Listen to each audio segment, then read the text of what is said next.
Right. Like these dudes is for real. They had Robert Smith, Pookie, all them dudes was playing in the league at the time. Is that right? Yeah, on their team. Wow. Against our regular just neighborhood high school stars, junior college stars. Wasn't really no pros on our squad. Cass and Onion, they went for like 75 to combine, Wow. They was the best in the city anyway, them two. Yeah. They was the best backcourt in Fremont history. Right. So, I had both of them on my team. You know what I'm saying? Yeah. So now, back then, Gino got it cranked back up. Cranked it back up. And how did he get these teams back coming, How did he draw them back in? Well, it was a lot of teams from the neighborhood at the time, like the Gassers, the Chic Unique, them little neighborhood teams, they always was for sure shoe-ins. Right. Because the league fee went by like $100 back then. Right. So everybody put up $15 or $10. Right. Referee fee was like $12, So, they just stayed with it. Then we started adding West Side teams. Right. A little bit here, a little bit. Then we started going further east to the Pueblos. This team from Jeff called the Demos. Yeah. They came over. 90s Great Elementary, where they used to play, Jordan dudes used to play at the elementary. And I got Freddie Blue and Calhoun, and I told them, y'all need to bring a team over here and show these dudes how it really go.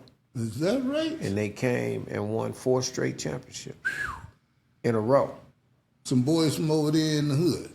Calhoun, Kevin Wolf, all them boys, Is that right? Yeah, Freddie Blue, Nate Carter, all the real Jordan dudes. Won 4 in a row. Yeah, they play defense. See, them dudes over here. You mean Dino gonna let them come in there and do that? Yeah, they came in and took it from 77 all the way to like maybe 82.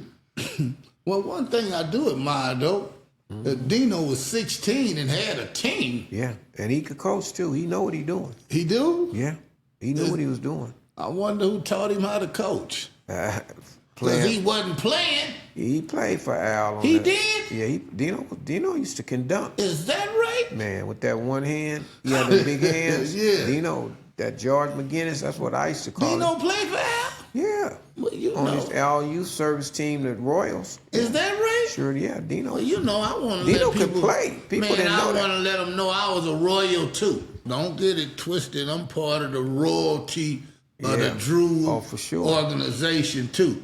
Brown. The man at the Brown's Neighborhood Podcast. You know, I got to make sure I get my little something in, right? Yeah, for sure. Yeah, but I put on that green and gold, and Al coached me, too. You know what I'm saying? Even though I was more like a football player. Yeah. I had to be part of the family. I got mine, so it's good. Yeah, for sure. So Dino played as a Royal before. Yeah, he played for Al. Did you ever remember them guys like Carlin Johnson, them?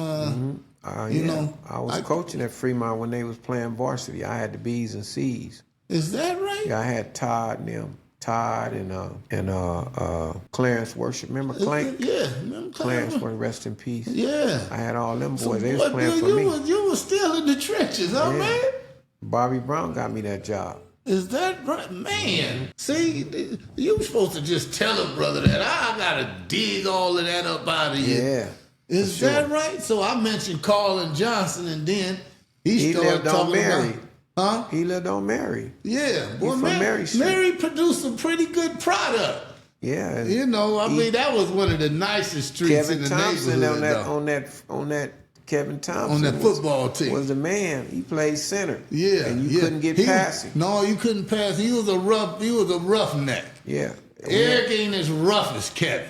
Yeah, Kevin grew up with some dogs, what I'm saying? Yeah, no, Eric was like a puppy. He grew up with Laddermill and all them dudes. No disrespect. Them Fremont, them dudes in 78 if it wasn't for Smitty's stupid ass, they probably would have won. Excuse me. Man, you say the same thing I say about Smitty. Boy, he had some good product, though. He had some good product. Right. He just didn't, he just lose his mind. Yeah, he go way over balance. Smitty was always had that outside. I used to hang around with him a little bit because he played horses too. Right. When he was staying in Inglewood. Yeah, driving around that night. Benz. Yeah, he had that nightlife. Being the booty club. With the girl. That was Smitty's type of life. Oh, is that right? Yeah, After dark. After dark, yeah, you know. He But down then in them he'll strip make clubs. sure he'll get there and work on time. So he was with the swing. Yeah, Smitty was with the swing. He was? Yeah, he'd be out there. Swinging? Yeah, I mean, you know, out there at them clubs, you know. Yeah. Most teachers or coaches wasn't really like that, but Right. Smitty was. He was? Mm-hmm. You know what the hell he was doing? Yeah, he was out there. Wow. Yeah, playing horses big time. He been playing horses like forever. Right, I know that. Yeah. Boy, Smitty, boy. He lived right around the corner from the track on Myrtle. Is that right? Right across the Smitty, street we from love you, but boy, we got to tell the story. We can't let you get away, Smitty. Yeah, Smitty was. He Ain't let was you my get guy away. though. Well, you come on the cast, we ain't gonna let you get away. We go tell it like it is, because if we never tell anything, we never know. Right. Yeah. See, and a lot of times people they don't get to hear the truth. We'll be thinking Smitty was just an all-American man. He out there clubbing and everything else. Yeah, Smitty Should have been telling us ball players what we need to do to get to the next level. You know what I'm saying? He just wants you to pass and play. Yeah. When he should be telling the kids, man, you got to get these grades this way if you want to get to the university.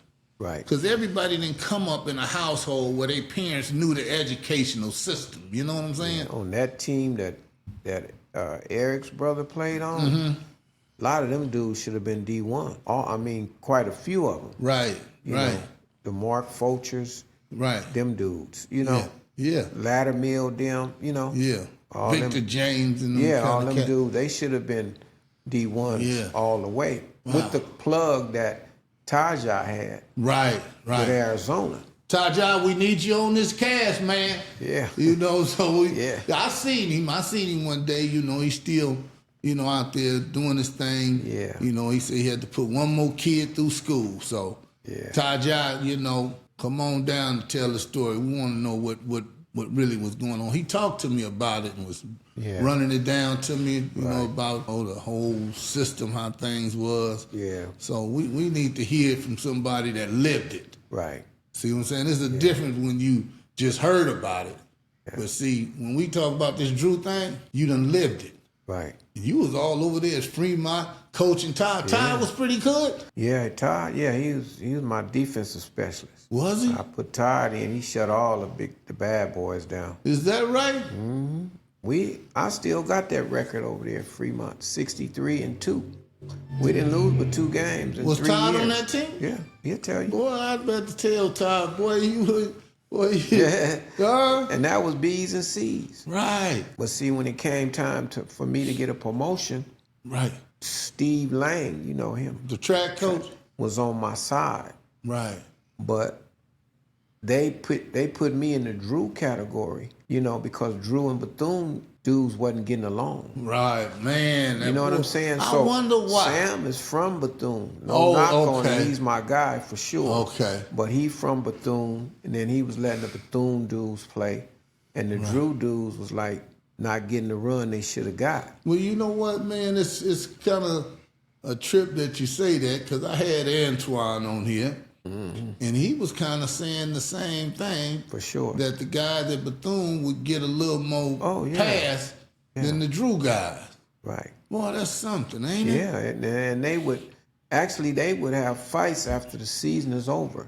The Drew dudes and the Bethune dudes. Because I was working in the gym after school too for a while. Opening the gym. After practice is over, I had Tajai got me that little youth service, a little extra cash, Yeah, you stayed in the mix, man. Yeah, so I seen all this stuff going down with the Drew dudes, and they always put me with them because I played ball there in the Drew League and stuff like that. But they didn't realize, those that didn't know me like that, they didn't know I didn't go to Drew. Right. But they thought I did because of me being over there. Man, you were so deep embedded in the Drew scene, like you. Exactly. I was supposed to go to teacher Drew. or something over there. All my transcripts went to Drew from '96. But then when it came time for the real registration, they was like, "Oh no, he got to go over there." Right. And that kind of hurt me a little bit because I wanted to be with my boys, because I knew the Jordan dudes didn't really. The Jordan dudes from the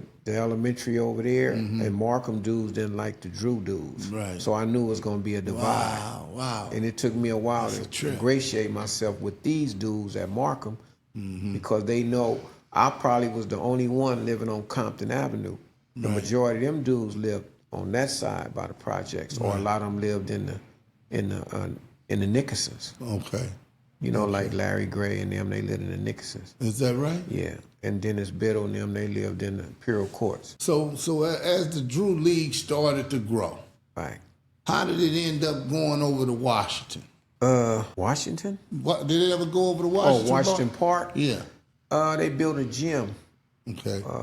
Kenneth Hahn and them put a gym up there. Okay. Brand new gym. And it was getting kind of small over there because now we done got notoriety. And there's a lot of people coming in. It was just limited little, the little 3-4 row bleachers on one side. Right. And it just got to be a little small for how the league had grown. And then even at Washington, it wasn't a whole lot of seating, but it was a little bigger, better facility than Drew. Right. And then the principal thing started. Miss Brown retired, and then here come a Hispanic lady came in and she started changing the rules and y'all can't play this and do, and all this crap. Right. So Dino was working at Washington Park. Is that right? He just retired from there a couple of years ago. Is that right? Park and Rec dude? He's over there 30 years. Dang, Dino, boy, y'all laying in some good spots, though. Dino's over there about 30 years, about 29 years. Is that straight? right? Yeah, he ain't never went to no other park. Wow. By it being his league, he just brought it over there.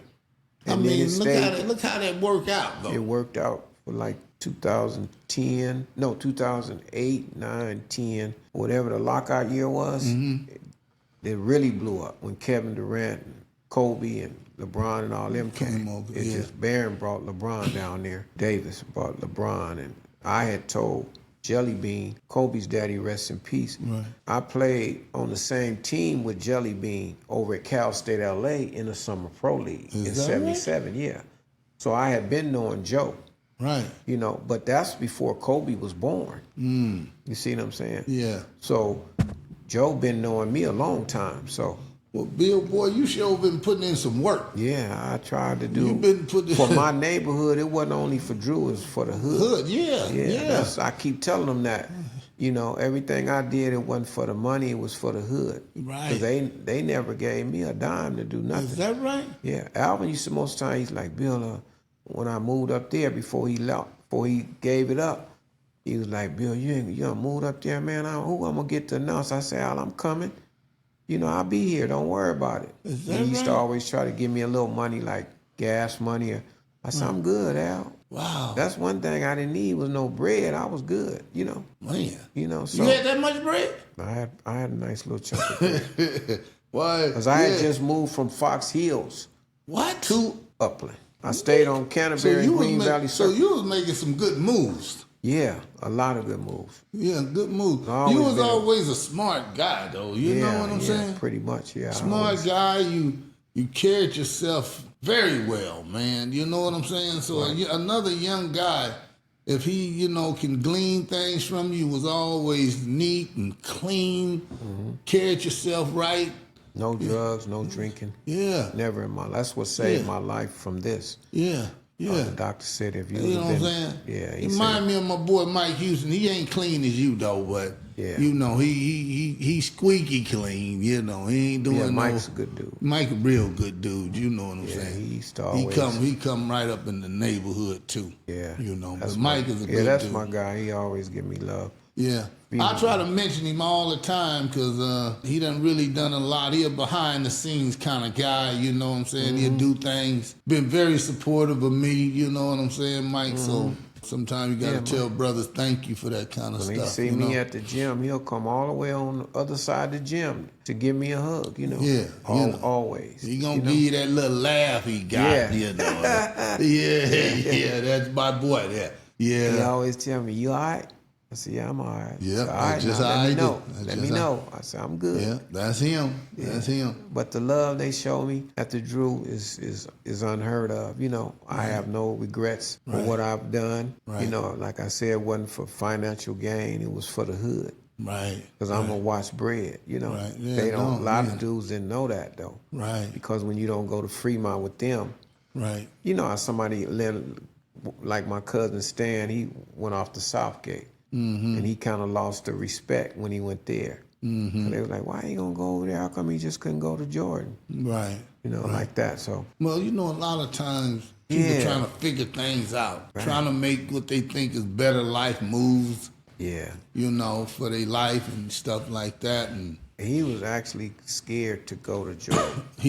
well, A lot of people was. I didn't really know how it was going to turn out either. yeah, because you know they live just a wall away. You know what I'm saying? Right. It was a football game. They'd be all on the wall. You had to have some heart to go to Jordan. And my